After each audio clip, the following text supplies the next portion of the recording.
आपने फ्रांस ने एक्सेप्ट किया है किसको? फ्रांस ने एक्सेप्ट किया है टू स्टेट सोल्यूशन को, पैलेस्टीन को।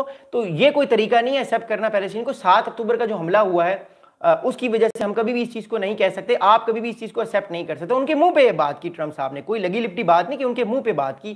तो थोड़ी सी हमें टेंशन नजर आई दोनों कंट्रीज के दरमियान, खासतौर पे ऐसे मौके पर जब इमैनुअल मैक्रोन साहब ने परसों जो है वो यूनाइटेड नेशन जनरल असेंबली में ये कहा कि वो फ्रांस जो है वो भी एक्सेप्ट करता है along with some other European countries, more importantly Palestine को। अगली बात बताऊंगा, अगली बात के देखिए, अगली इंपॉर्टेंट बात थोड़ा सा जरा गौर से समझिएगा।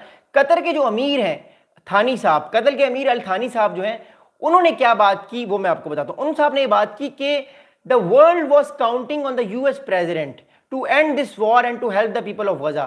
The situation is very very bad there, so we are here to meet to do everything we can to stop this war and to bring the hostages back.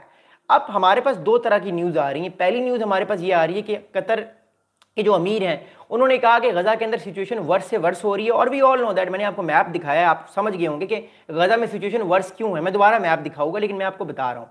Qatar के अमीर साहब अल थानी साहब ने कहा, जो अमीर है वहाँ के, उन्होंने कहा कि ये चीज़ें सही नहीं हो रही, लेकिन डोनाल्ड ट्रंप साहब ही वाहिद आदमी है जो इस जंग को रोक सकते हैं, और नो डाउट कि उनके पास ही वो ताकत है ट्रंप साहब के पास कि वो रोक सकते हैं। अब अगली बात सुनिएगा, टाइम्स ऑफ इसराइल की रिपोर्ट है। टाइम्स ऑफ इसराइल ने 2 दिन पहले एक रिपोर्ट पब्लिश की कि कतर ने, जब से कतर पे स्ट्राइक हुई है, तो कतर ने वो सारा मामला रोक दिया है जो वो निगोशिएशंस करवा रहा था हमास की पॉलिटिकल टीम की और अमेरिका की और स्टीव विटकॉफ की और इसराइल की। तो फिलहाल कतर ने सारा मामला कुछ देर के लिए रोका गया है और वो रुक चुका है, वो अभी फिलहाल निगोशिएशंस नहीं करवा रहा। लेकिन इस कमेंट के बाद हो सकता है कि कतर दोबारा से निगोशिएशंस करवाना शुरू कर दे। लेकिन बात यह है कि कतर को जो ह्यूमिलेशन फील हुई है जब दोहा में स्ट्राइक्स हुई हैं हमास के हेडक्वार्टर के ऊपर, उसके बाद मामला हमें थोड़े से खराब नजर आए, लेकिन हो सकता है कि मामला अब थोड़े बेहतर हो जाए। अब पाकिस्तान के प्राइम मिनिस्टर शहबाज शरीफ साहब भी इस मीटिंग में थे, आपने देखा होगा। शहबाज शरीफ साहब की मुलाकात हुई डोनाल्ड ट्रंप साहब से, और भी डिफरेंट ममालिक के साथ उनकी बात हुई। तो कल, बल्कि याद है कि कल डोनाल्ड ट्रंप साहब की और शहबाज शरीफ साहब की मीटिंग एक तय है, बड़ी इंपॉर्टेंट मीटिंग है, मैं उस पर बात करूँगा कल, लेकिन मैं भी आपको सिर्फ उसके बारे में बता रहा हूँ। अब more importantly Shahbaz Sharif sahab, the prime minister of Pakistan also met with the Qatar amirs Jordan king Abdullah II and Indonesian president Prabowo Subianto ahead of the summit. तो शहबाज शरीफ साहब की मुलाकात हुई जॉर्डन के किंग के साथ।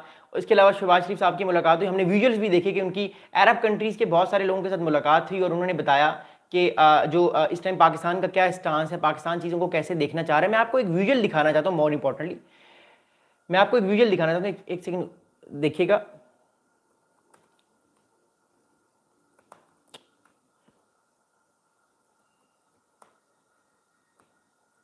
मैं आपको एक इमेज दिखाना चाहता हूँ, मोर इंपॉर्टेंट, इसको गौर से देखिएगा। एक वीडियो दिखाना चाहता हूँ, एक सेकंड रुकिएगा, कि वो क्यों इतनी इंपॉर्टेंट है।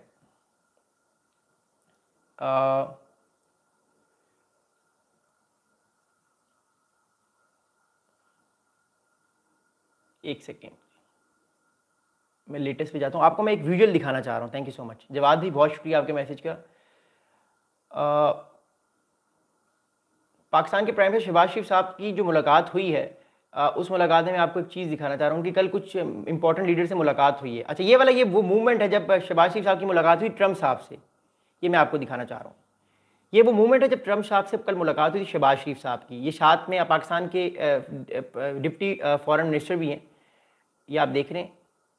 ओके, ये मुलाकात हुई है कल इस टाइम, ये आप देख रहे हैं विजुअल्स। ट्रंप साहब की मुलाकात हुई शहबाज शरीफ साहब के साथ, और ये पाकिस्तान के डिप्टी प्राइम मिनिस्टर हैं। इनका डिप्टी ये फॉरेन मिनिस्टर हैं और डिप्टी प्राइम मिनिस्टर हैं इसहाक डार साहब, ये भी खड़े हुए हैं। ये वीडियो रुक रही है, मैं आपको दोबारा दिखाता हूँ, एक सेकेंड।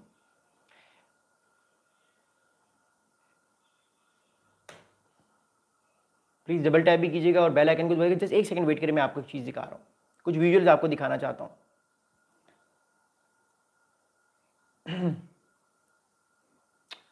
कि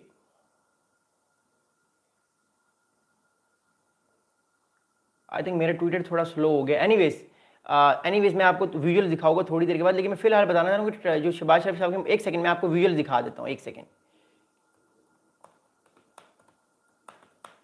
जैसे एक सेकंड मैं आपको विजुअल दिखा देता हूँ, बिकॉज वो विजुअल देखना बड़ा ज़रूरी है कि शहबाज शरीफ साहब की मुलाकात जो हुई है अरब कंट्रीज़ के साथ, वो क्यों इतनी इंपॉर्टेंट है।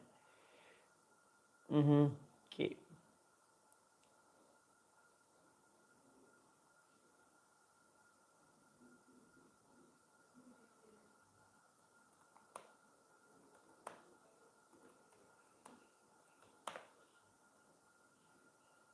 अब मुझे वो इमेजेस मिल नहीं रहे, बट एनीवेज जो ही मुझे इमेजेस मिलते हैं तो मैं फिर आपको वो इमेजेस दिखाता हूँ। Anyways thank you so much again. बहरहाल कल डोनाल्ड ट्रंप साहब की मुलाकात जो है वो शहबाज शरीफ साहब के साथ है, पाकिस्तान के जो प्राइम मिनिस्टर हैं।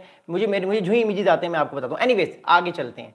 अब आगे बात यह है कि एक साहब है, इनका नाम है ब्रायन कैटोलिस। ब्रायन कैटोलिस साहब जो हैं, he is a senior fellow at the middle eastern institute think tank in Washington. एक मिडल ईस्ट का एक थिंक टैंक है जो रिसर्च पेपर्स भी इशू करता है, अपनी बात भी करता है। उसके एक सीनियर फेलो हैं, इन साहब का नाम है ब्रेन कॉटेलिस। ब्रायन कॉटेलिस साहब कहते हैं कि Trump has not been able to achieve major process और gains in the region, particularly on the Israeli-Palestinian stop front. In fact, things are worse than when he entered office. तो Trump साहब के बारे में ब्रायन कुटलिस के आप साहब कह रहे हैं कि जो सिचुएशन इस टाइम आप सब लोग देख रहे हैं, more importantly at the end of जो पैलेस्टीन में जो हो रहा है, ये सिचुएशन बहुत वर्स है।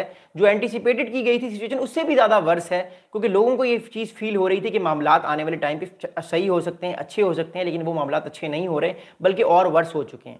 मैं आपको एक चीज़ दिखाना चाहता हूँ, दोबारा से एक मैप आपको दिखाना चाहता हूँ मैं। एक सेकेंड वेट कीजिएगा।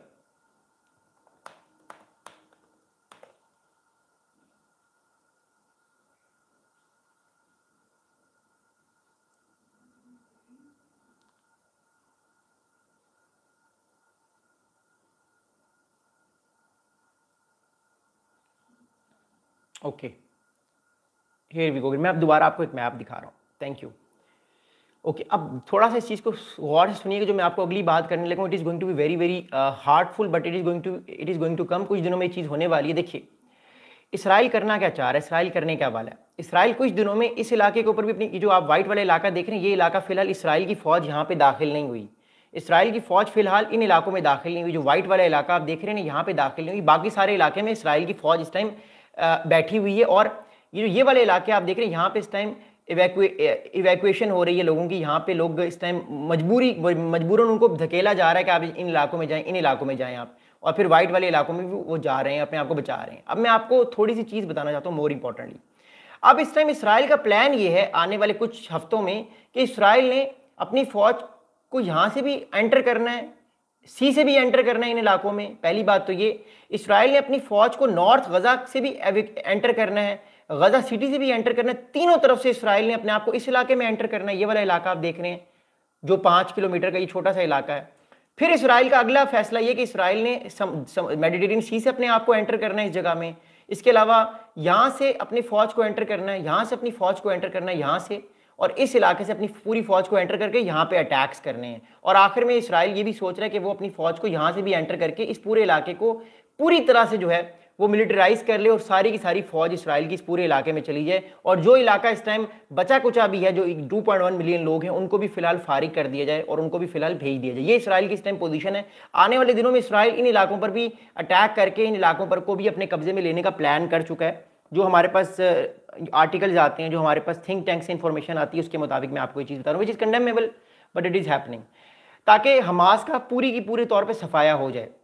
अब इस सारे मामले के मैं आपको रिजल्ट की तरफ बताता हूं, वो मैं आपको बताऊं। देखिए, बात इस टाइम ये है कि जो गज़ा की पीस एफर्ट्स हैं वो पिछले तकरीबन 2 साल से चल रही हैं, पिछले 2 साल से, लेकिन इसराइल नहीं रुक रहा।